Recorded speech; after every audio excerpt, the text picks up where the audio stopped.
guys, this is Christian, and as you can see I'm out here walking in the woods, as I am quite a bit. The snow is starting to smelt off of the trees, so it's getting warmer, which is really nice. So I got a request to do a video about sex before marriage from a friend of mine, and I could obviously throw a bunch of scriptures at you and opinions and whatnot. Well, I am going to give you my opinion, but I want to share more just my personal reasons and why I want to save myself before marriage. And I am 28 years old, and I am still a virgin to this day.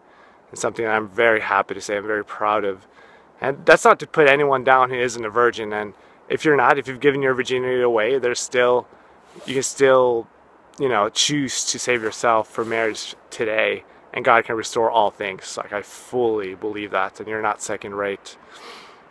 I just say that to encourage you that if you're still a virgin, then keep going for it, because it's an amazing blessing and something that I feel the blessings of it every single day, and it gives me so much joy knowing that I am saving myself for my future wife, and it's a gift that I want to give her.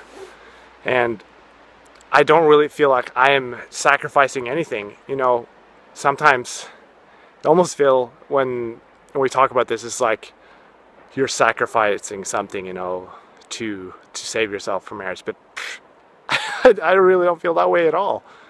If I believe that it was going to give me more joy and it was going to be more of a blessing to have sex before marriage, then no doubt about it, I would have sex before marriage. But I know that it's way better to wait. Ask anyone who's waited. Ask them, was it worth it or was it not? Ask them. And all the couples that I really look up to have waited to have sex before marriage, and some of them have had experiences before, but they've walked through inner healing, and really dealt with that baggage, because you are bringing baggage to a relationship if you have multiple sex partners, and it's really a sure way to set yourself up to not be happy just being with one person. Some people think like, well, I'm just going to mess around now and then settle down later. But they don't realize that they're training themselves by their actions to not be sexually fulfilled with just being with one person. And I don't want that. I just want to desire one woman, and that's it. And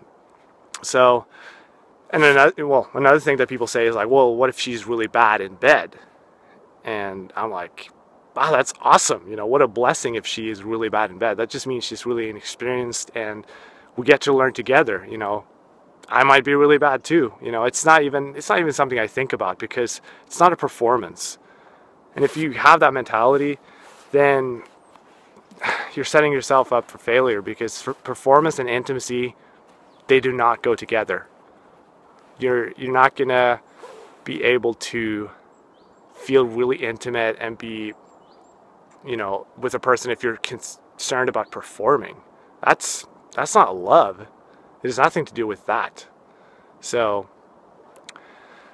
which is, why it's so important to save it for marriage, because in that you have a safe place to just discover, to make mistakes, because you know that person is not going to bail on you even though you don't perform well. You know that you're in it for life. And for me, if I was with someone that I wasn't married to, I don't think I could open myself up fully and really show who I am. I would hold back part of myself, because I wouldn't know, oh, is this gonna last? It probably wouldn't happen consciously, but subconsciously I'm almost certain that would happen. And it's really to wait, even though you have those, because those desires are really strong. Like your sex drive, that's a strong desire. And to say no, like when you're dating someone, even though you have those desires, that's really such an incredible way of showing love to the other person, to show them that you respect them and that you value them in such an incredible way. Like sex before marriage can never be love. It just can't. But if, like I said, God can restore all things. If you have given your virginity away, I'm not perfect. I've made mistakes, in my mid-teens. I'm just really blessed. And it's honestly by the grace of God that I was able to keep myself a virgin, because I was in one relationship that I did compromise in the area of purity. So I was watching this testimony from an ex-porn actress, Christy Moran, yeah, and she had probably been with 100 guys, hundreds of guys, you know, who knows. And she became a Christian and decided she was going to wait to have sex before marriage. And I just thought it was so beautiful, you know. And when I watched that video, you know, she'd gone through a lot of, obviously, a lot of inner healing. It took a long time before she was ready. It took years, but she decided she was going to save herself for her future husband. And then eventually, you know, she found a guy, and she's now happily married. And it was just such a cool testimony to see what God can do. Because when I watched, you know, that testimony video, she just radiated purity, and it was so incredible to see just the power of God's restorative power. So if you are still a virgin, then, you know, keep going. I mean, I promise you, you will not regret it. It's an amazing thing to just walk in purity every day. And if you're not a virgin, then I fully believe God can restore that fully, so you're not second rate. And you know, just like Chrissy, you can decide that, okay, from this point on, from today and forward, I'm going to save myself for my future wife or my future husband. So thanks a lot, guys. Hope you enjoyed the video, and I'll see you next time. Feel free to send questions or whatever that has to do with this. You know, I'm happy to answer them. Take care.